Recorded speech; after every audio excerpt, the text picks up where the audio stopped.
Buenos días. Vamos a comenzar un tema nuevo. Es el tema 17 que trata sobre los microorganismos. Como otras veces os he puesto aquí desglosados los contenidos que tiene este tema. Y bueno, vamos a comenzar viendo eh, un apartado que trata sobre el origen de la vida. Luego otro apartado en el que se estudiará la clasificación de los seres vivos. Y luego ya entraremos en lo que son los propios microorganismos. Comenzaremos por los virus. Bueno, este apartado tiene bastante interés hoy día. Podemos saber un poquito más de por qué estamos encerrados. En el apartado de los virus, bueno, pues sí, es importante. Vamos a ponerle un asterisco al apartado de los virus y en concreto la parte importante es esta, los ciclos víricos. Aquí veremos dos ciclos, el ciclo lítico y el ciclo lisogénico, son ciclos vitales de los virus y bueno, son preguntas que podrían ser de selectividad. Luego ya pasaríamos al otro gran grupo de microorganismos que son las bacterias. Y bueno, aquí dentro de las bacterias sería importante en este apartado, cuando veamos las estructuras bacterianas, pues sobre todo conocer cómo es la pared bacteriana. Luego entraríamos en las funciones vitales y dentro de este apartado es importante el apartado de la reproducción bacteriana. Ahí veremos tres modalidades de reproducción que están a medio camino entre la reproducción sexual y asexual y bueno, deberemos de conocerlos. Este apartado, el de funciones y la utilidad de las bacterias, bueno, pues lo veremos un poquito de pasada y os pasaré un PDF que hice hace un par de años donde hay un listado de bacterias y de las enfermedades que provocan.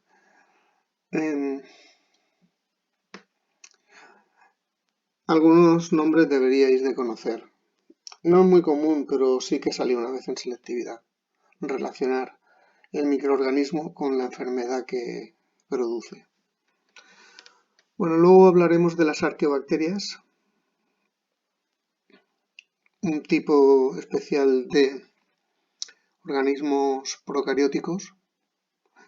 Luego un apartado así ligerito en el que comentaremos otros microorganismos que pueden tener interés que puedan afectarnos de alguna forma. Y por último veremos el apartado de los priones, que si bien no son seres vivos, las enfermedades que causan y la forma de transmitirse estas enfermedades pues recordó a las infecciones por microorganismos. Bueno, pues vamos a comenzar por el origen de la vida. Y lo que voy a hacer es, voy a echar... ¡Uy! Bueno, pues no, lo voy a dejar todo como estaba. Ahí está. Bueno, voy a comenzar por el origen de la vida. Vamos a ampliar un poquito.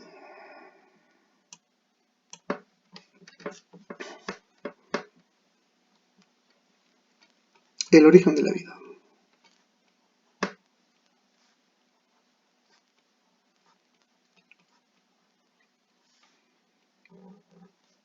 Bueno, pues la primera pregunta que nos podemos hacer es ¿cómo apareció la vida?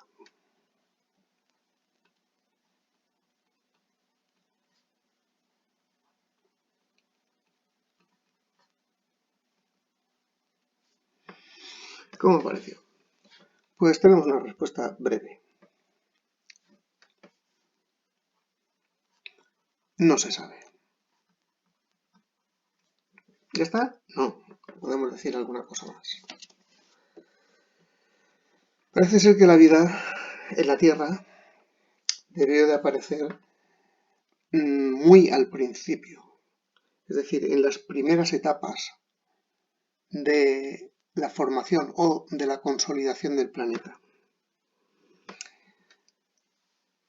Se estima que la Tierra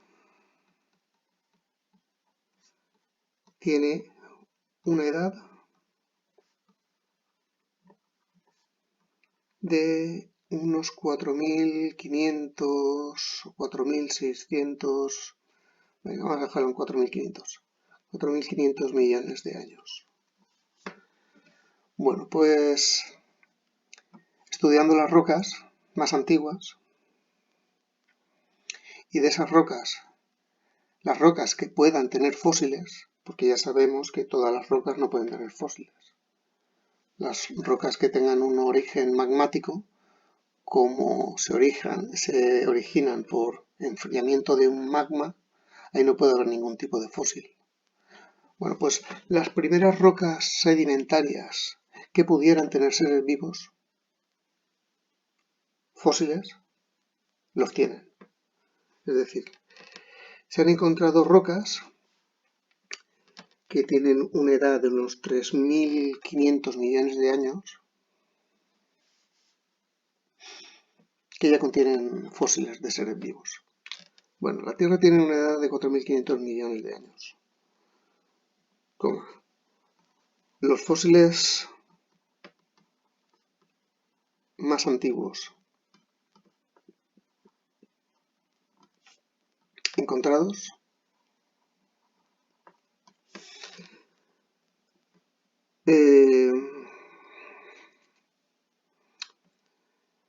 poseen una antigüedad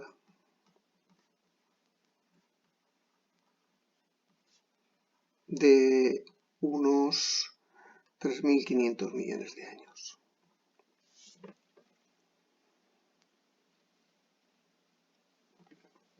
Vale. Es decir, que cuando la Tierra pudo ser habitable, porque todos recordaréis que siempre se nos explica que la Tierra comenzó siendo una enorme esfera, un planeta cálido, con todos sus materiales fundidos. Cuando la corteza se enfrió lo suficiente y tuvo unas condiciones adecuadas para la vida, pues ya inmediatamente encontramos fósiles. La vida es muy temprana dentro del planeta. Pero ¿cómo son esos fósiles? Son fósiles de microorganismos. Son fósiles microbianos.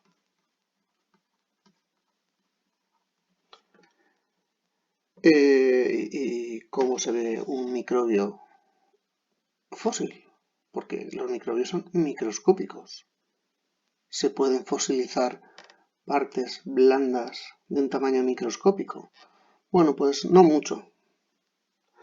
Lo que se encuentran son las construcciones que crean esos microbios.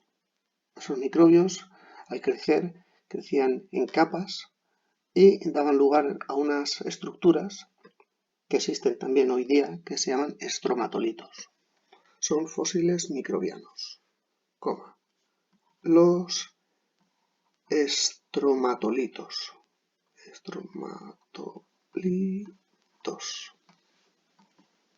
Atención a la palabreja. Esta palabreja es importante que la conozcáis. Posiblemente la habéis oído ya alguna vez. Bueno, vamos a ver qué pinta tiene. Os he buscado unas fotos.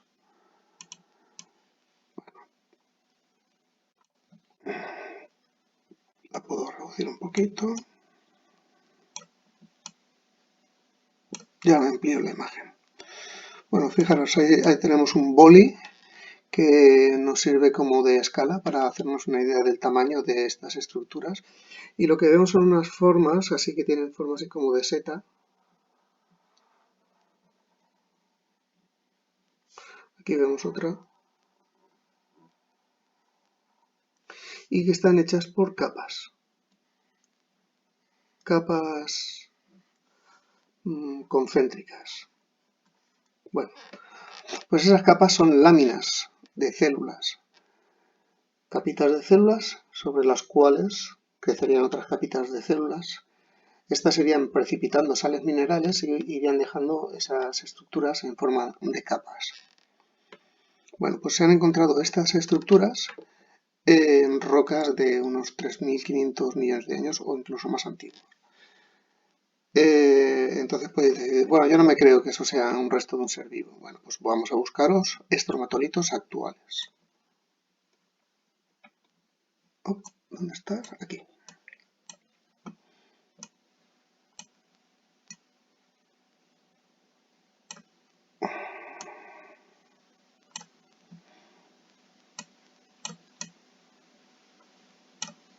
Bueno, estos son los estromatolitos actuales. Como veis, son unas estructuras con forma de seta, están sumergidas, viven en el mar, en el agua de mar, en un lugar muy cercano a la superficie, a veces quedan cubiertas por las mareas, y cuando esas piedras son analizadas, son cortadas y miradas al microscopio, ¿qué se ve? Pues se ve exactamente esta estructura. Y se puede ver que hay miles y millones de bacterias haciendo la fotosíntesis y creciendo, dando lugar a esa formación. Bueno, pues entonces tenemos que los fósiles más antiguos de los que hay noticias son los estromatolitos, organismos unicelulares, procarióticos, perdón, capaces de hacer la fotosíntesis. Por tanto, se piensa que si se han encontrado unas rocas de unos 3.500 millones de años con estas estructuras, la vida debió aparecer antes. Hay quien dice que tal vez la vida apareció hace 3.800 millones de años. Vale. Seguimos con el origen de la vida. Entonces, no sabemos cómo. Estamos aquí estimando cuándo, más bien. Bueno, pues se nos plantean dos posibles orígenes. Puesto que es tan temprano el origen de la vida, pues existen dos posibles orígenes. Uno, que sea un origen terrestre.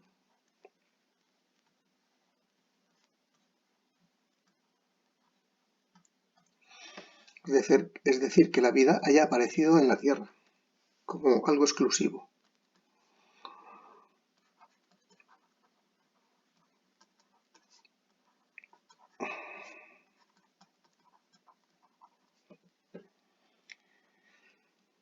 Y otra posibilidad es que la vida venga del exterior.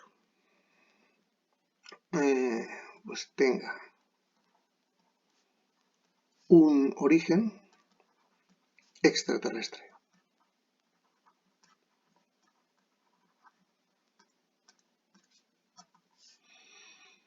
Origen terrestre o origen extraterrestre. ¿Cómo es esto?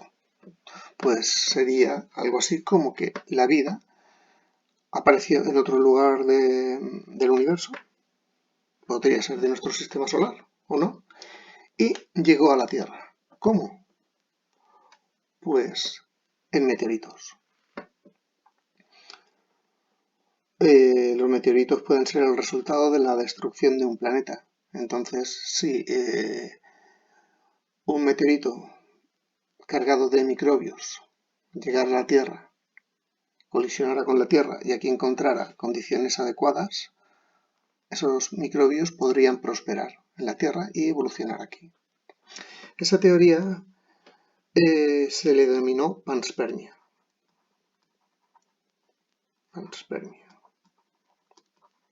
Panspermia significa pan, todos, y espermia, semillas. Es como semillas para todos. Semillas de la vida diseminadas por el espacio que puedan llegar a cualquier planeta. Bueno, cualquiera de las dos teorías tampoco explica el origen, cómo se ha formado, porque nos da igual que sea formado en la Tierra o en otro planeta, tiene que haberse formado de alguna manera.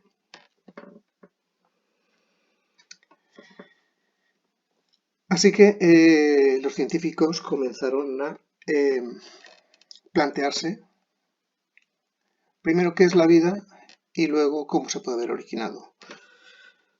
Sobre el qué es la vida, pues ya podemos decir bastantes cosas. Sabemos que la vida es una cualidad que tienen ciertos sistemas que permite la autoperpetuación, es decir, la reproducción. Permite interactuar con el medio. Se suele decir que un ser tiene vida cuando cumple las funciones vitales.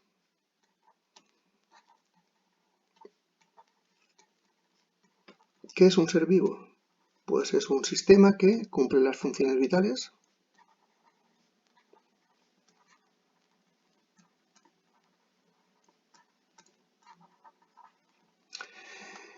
También se suele decir que un ser vivo está formado por uno o más células, es decir, tiene que haber células.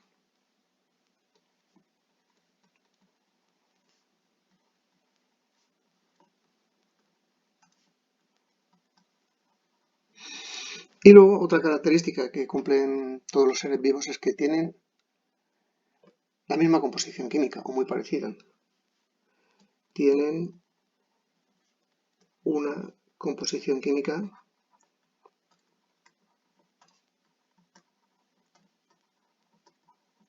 parecida.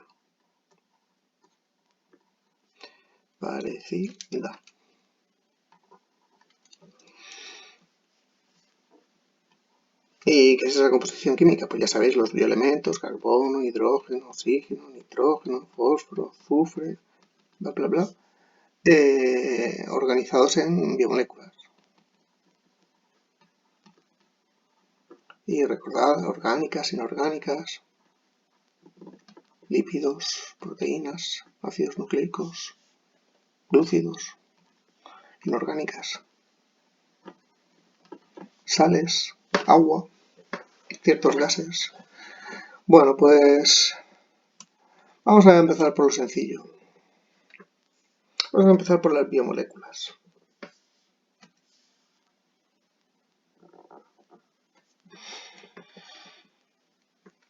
Los científicos se plantearían si las biomoléculas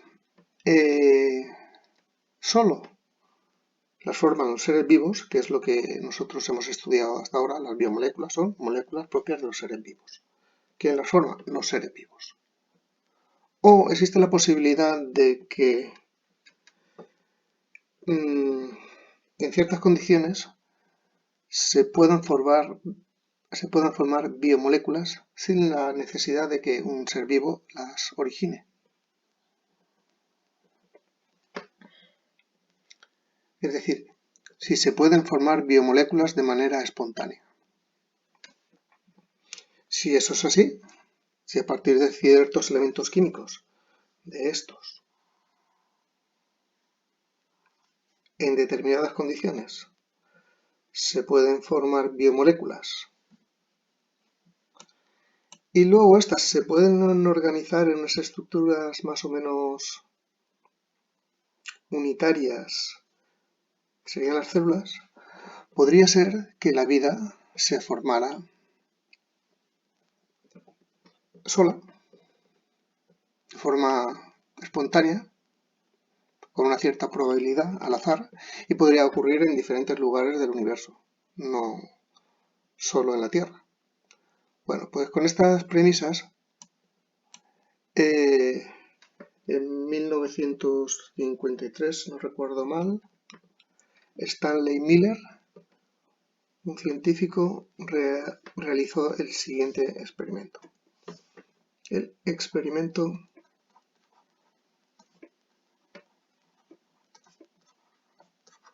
de Miller, 1953, si no recuerdo mal.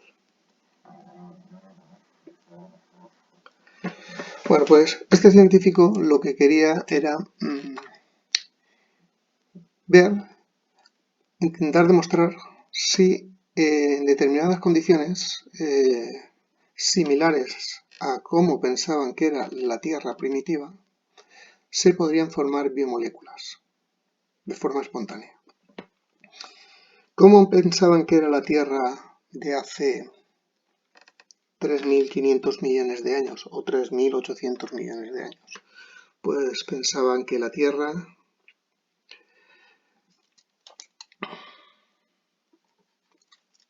podemos poner que son las condiciones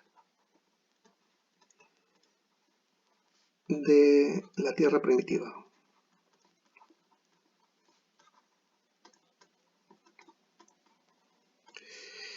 Bueno, pues pensaban que, y aquí hay un pequeño error, pero bueno, es lo que pensaban en ese momento, que la atmósfera estaría formada por gases reductores. ¿Cómo qué? Pues como amoníaco, metano, ácido sulfúrico, etc.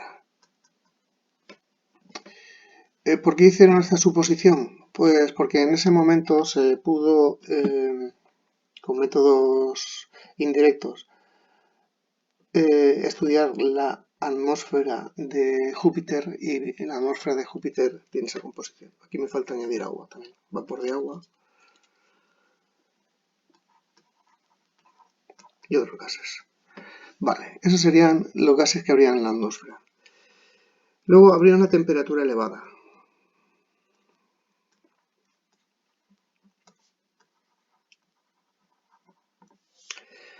¿Por qué? Pues porque la superficie terrestre era muy delgada y todavía se estaba enfriando. Seguramente habría multitud de volcanes. No habría una capa de ozono, es decir, habría una alta radiación solar. Entrarían todos los rayos dañinos que ahora mismo no llegan a la superficie por la existencia de una atmósfera protectora.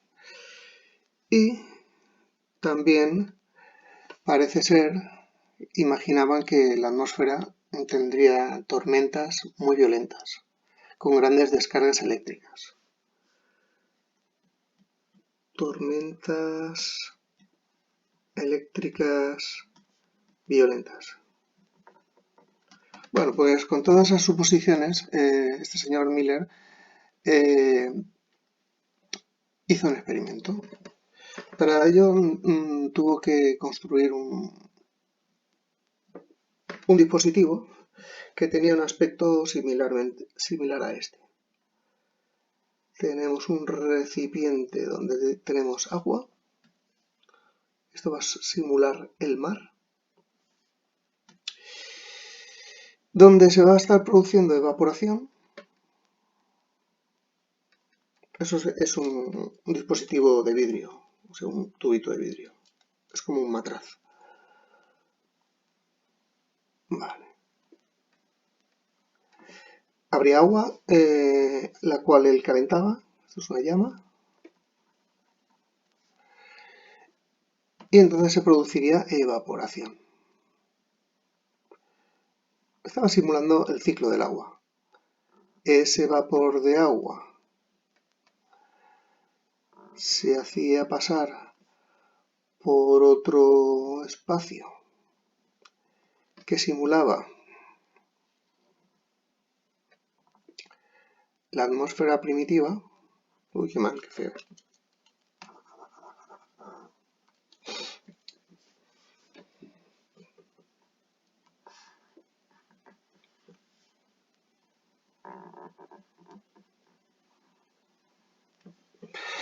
Bueno, ese es otro recipiente, donde aquí tenía esos gases.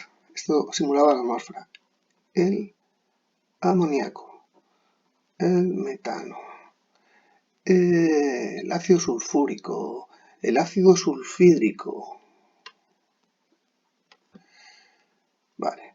Y todo esto lo sometía a descargas eléctricas. Estos son dos electrodos y aquí se está produciendo un arco eléctrico. Es decir, eso simulaba los rayos. Y después ponía un enfriador, un serpentín, no sé si lo habéis visto alguna vez. Es una especie de espiral externa que lleva agua fría y lo que hace es condensar el vapor de agua que se estaba evaporando aquí. Vapor de agua, vapor de agua, vapor de agua que se combina con estos elementos y luego se enfría y forma gotitas y esas gotitas se iban a recoger en una especie de trampa y las sobrantes iban a volver al mar. El agua sobrante vuelve al mar, como en el ciclo del agua.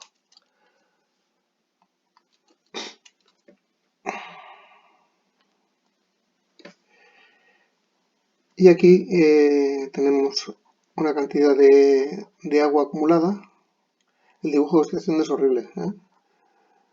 Aquí ponemos un grifito y aquí tenemos agua acumulada y disueltas moléculas que se estaban formando ahí gracias a las descargas eléctricas. Cuando, después de tener unos días funcionando el artilugio, no sé si fueron días o semanas, después de tener un tiempo recogiendo el artilugio, funcionando el artilugio, recogió el líquido, esta agua,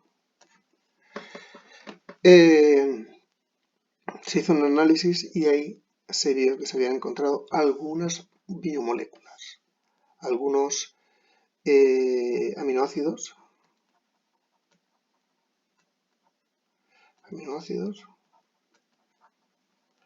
y otras moléculas sencillas como aldehídos, alcoholes, etc. Vale.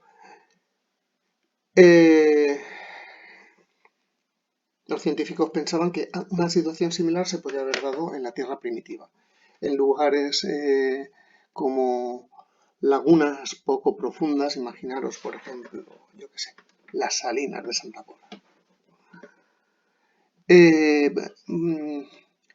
Y una atmósfera es muy densa, con tormentas, podrían, por la lluvia, acumularse moléculas orgánicas que entre ellas comenzarían a reaccionar. Y al menos eso no es la vida, pero sí que son los primeros componentes a partir de los cuales se puede obtener la vida.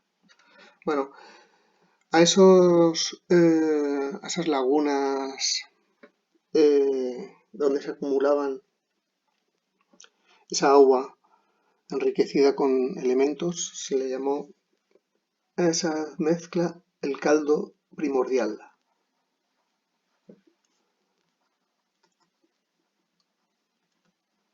O también sopa primordial, también se le ha llamado.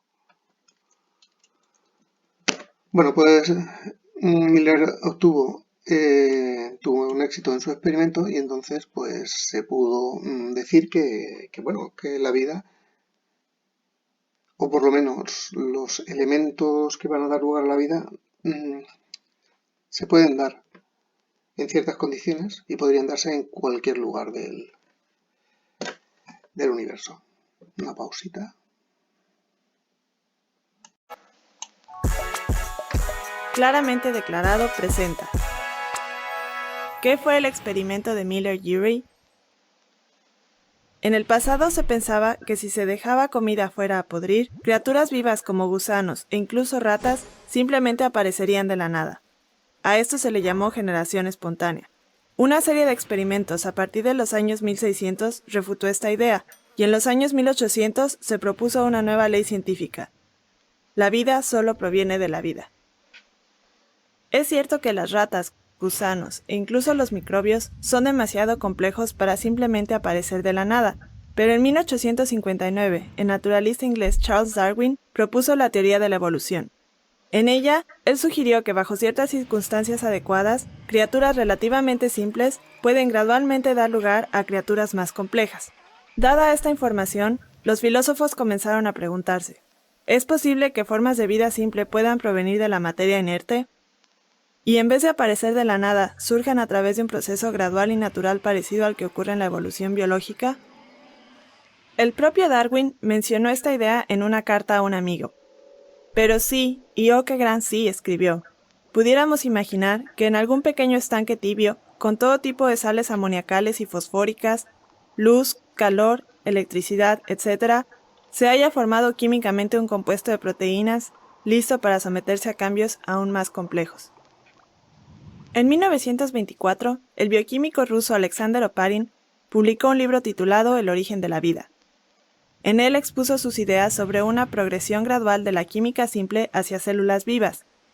Oparin imaginó al océano antiguo como una sopa primordial, una rica colección de moléculas complejas producidas por reacciones químicas naturales. En esta sopa podrían ocurrir más reacciones que con el tiempo podrían producir células vivas. En aquella época, el pequeño estanque tibio de Darwin y la sopa primordial de Oparin eran realmente solo especulación. Estas ideas estaban fundadas en conocimiento de la química y la biología, pero no podían ser consideradas hipótesis científicas legítimas, pues nadie había encontrado aún una manera de probarlas o observarlas. La ciencia, después de todo, es el estudio de los hechos observables y una conversación constante sobre la interrelación entre estos hechos. Las reacciones químicas, como las propuestas por Darwin y Oparin, no se espera que dejen un registro fósil observable.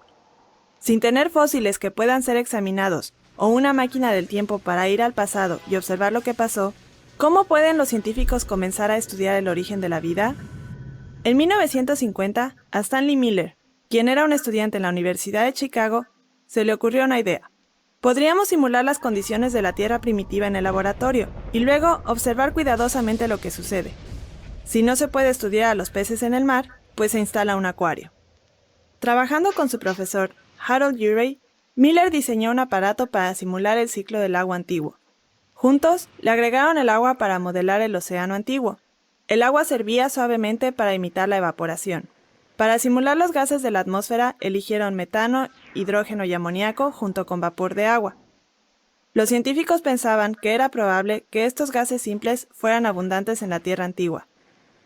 Añadieron un condensador para enfriar la atmósfera, permitiendo que las moléculas de agua formaran gotas y pudieran caer de nuevo en el océano como la lluvia.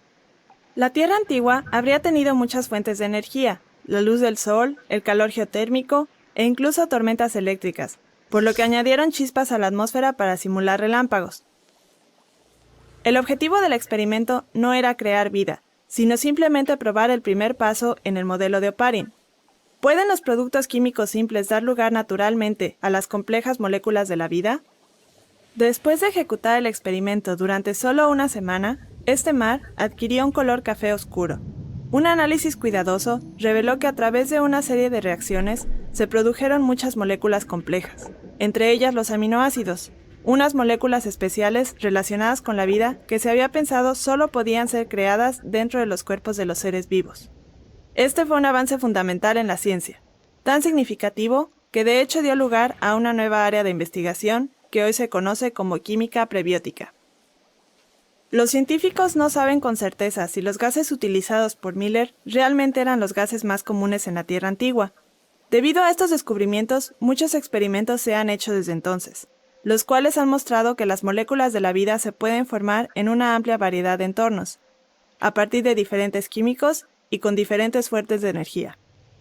Hasta se han encontrado azúcares, lípidos y aminoácidos en meteoritos, lo cual sugiere que las moléculas relacionadas con la vida se formaron a través de todo el antiguo sistema solar y podrían estar formándose ahora en otras regiones de nuestra galaxia. En conjunto, Estos descubrimientos nos dicen que la sopa primordial de Oparin y el pequeño estanque tibio de Darwin podrían haber existido fácilmente, de una forma u otra, en nuestra Tierra antigua. Así que para resumir, ¿qué fue el experimento de Miller-Urey? El experimento de Miller-Urey fue nuestro primer intento de simular las condiciones antiguas de la Tierra, en este caso, el ciclo del agua en la Tierra antigua, con el fin de poner a prueba ideas sobre el origen de la vida. El experimento de Miller-Urey es importante por dos razones principales.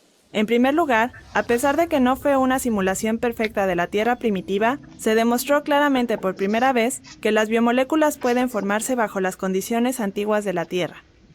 En segundo lugar, el experimento cambió lo que antes era una mera especulación, la idea de que la vida pudo haber surgido de la química, y transformó una parte de esta especulación en un hecho científico legítimo y comprobable. Aún quedan muchas preguntas sin responder sobre el origen de la vida, pero hay muchos científicos de diferentes naciones y provenientes de muchos campos de estudio que están siguiendo el ejemplo de Stanley Miller, buscando maneras de convertir esas preguntas acerca de los orígenes de la vida en hipótesis científicas comprobables. Aunque los experimentos de simulación no pueden decirnos exactamente cómo se formó la vida en el pasado, si realizamos suficientes experimentos podríamos saber si es posible que la vida haya surgido de la química. Esto es el experimento de Miller-Urey, claramente declarado.